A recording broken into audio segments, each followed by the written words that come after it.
ویژه برنامه‌های 34مین سالگرد پیروزی انقلاب اسلامی صبح امروز همزمان با لحظه ورود تاریخی حضرت امام به میهن اسلامی در 12 بهمن 57 در سراسر کشور آغاز شد. فردا رأس ساعت 9:33 با برنامه نمادین ورود حضرت امام رو داریم. شما بگید چه احساسی می‌کنید از برگشت به ایران؟ امام زندگی معنوی داشت اما زندگی با نشاطی داشتن. امام وقتی میاد وارد ایران میخواد بشه، تو هواپیما میپرسن احساستون چیه، میگه هیچی. یعنی یه نشاط درونی داره. این جنگولک بازیای دنیایی و نمیدونم خلاص احساسات زودگذر اونو فریب نمیده. همه مردم بگن زنده باد، همه مردم بگن مرده باد. او چون با کس دیگری داره معامله میکنه، در درون یه نشاطی داره.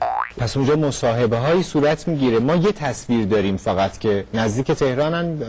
دکتر طباطبایی میپرسن که ترجمه میکنن که چه حسی دارین، ایشون میگن هیچی. ولی بیش از اینم گفتگو صورت گرفته. نه. همونجا خبرنگارا که اومدن، یه خبرنگار امریکایی این سوال کرد که چه حسی دارین حالا که دارین میرین تهران؟ شما به عنوان قدرتمندترین انسان دارید وارد ایران میشید.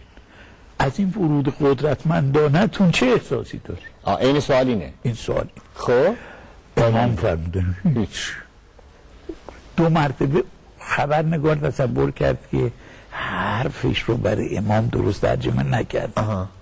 بعد گفت که در تاریخ ایران شما قدرتمندترین انسانی هستید که دارید به ایران وارد میشید. از این ورود قدرتمندانتون چه احساسی دارید؟ امام فرمودن هیچ. آهسته فرمودن الا ان اقیم حقا و ابطل باطل. اینو شما شنیدی؟ تصاویر پس ما نداریم اینو. بله. ولی پس فیلم برداری شده، یعنی چند تا دوربین بودن فیلم گرفتن. شما یادتونه؟ بله.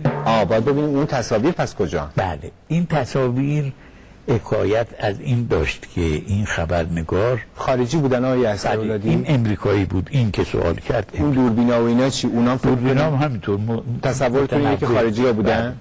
خب Would you be so kind as to tell us how you feel about being back in Iran? ممکنه محبت بفرمایید شما بگید چه احساسی میکنید از برگشت به ایران؟ خواهر ما رو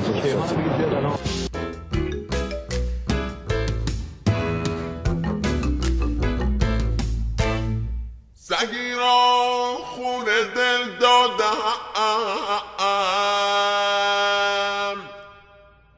که با من آشنا گردد.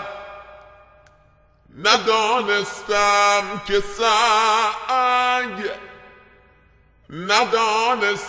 سنگ گر خون خورد خون خوار میگردد. خدا لعنتش کنه